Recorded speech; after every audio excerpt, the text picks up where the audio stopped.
El hecho de que se esté criminalizando la inmigración en los Estados Unidos facilita un flujo constante de mano de obra barata hacia esas prisiones. It is a country where human rights violations are really very, very intense.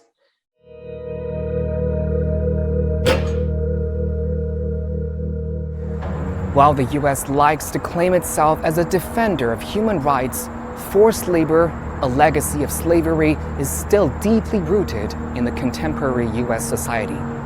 Now, minority groups, immigrant workers, and even children are suffering the inhumane treatment, including long working hours, little or no pay, and various abuses, including confinement and sexual harassment. According to the University of Denver website, it's been estimated that currently at least 500,000 people are living under modern slavery and forced labor conditions in the U.S. Forced labor and violations of human rights are seen in the U.S. burgeoning private prison business. The U.S. has the world's largest private prison population. Since 2000, the number of people housed in private jails has increased by 32% compared to an overall rise in the prison population of 3%. In these prisons, many have been suffering from forced labor without any legal protection.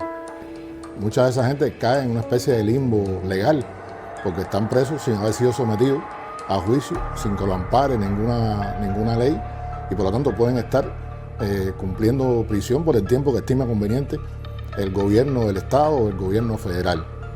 I was able to see, what prison labor really looked like from the inside out, and the impacts of prison labor on bodies, whether those bodies are 20 years old or 50 years old or older. Every able-bodied individual who is incarcerated within the state of California must work. Wages are extremely low. They're insulting.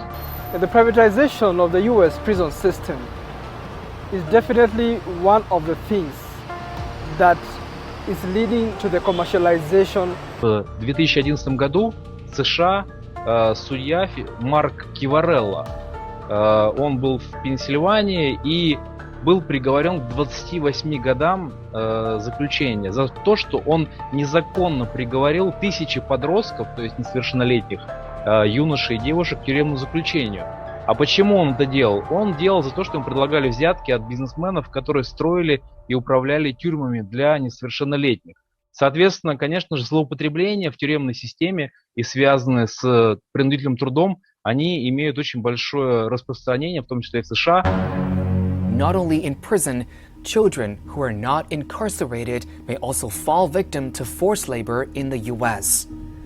Statistics from the U.S. Department of Health and Human Services and other institutions show that half of the 100,000 people trafficked into the U.S. each year for forced labor are minors. To date, the U.S. remains the only one of the UN's 193 member states that has not ratified the UN Convention on the Rights of the Child.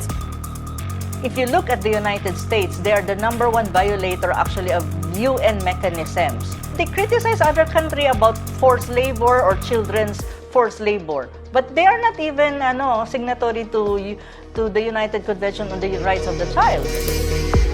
And according to the Richmond Times-Dispatch, 240,000 to 325,000 women and children are at risk for sexual exploitation each year in the U.S. Among those subject to forced labor in the U.S., many are migrants. Observers say migrant forced labor occurs as a result of misguided policies and socio-cultural patterns of discrimination, racism, and xenophobia in the U.S. It hurts me so much to see how people are being mistreated and with no rights. They are underpaid, they are mistreated. Some of them get engaged in forced sexual workers. Many of the people live in a slave-like life. In the U.S., we know that there is racial discrimination. And if you're not white, then you have no identity that is worth protecting. And they feel that if you're in the US and you came as a migrant, then definitely you are desperate and you can be misused in any way.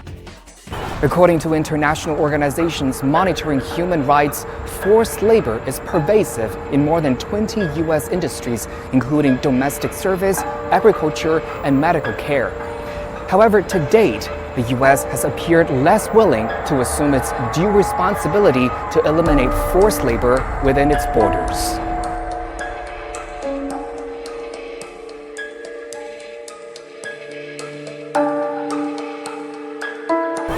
The United States of America is not a democratic country. It is a country where human rights violations are really very, very intense. That's the hypocrisy of the United States. That's the problem with the USA. The arrogance, the exceptionalism is still there. The people of the world is already aware of many discrepancies and the hypocrisy of the US.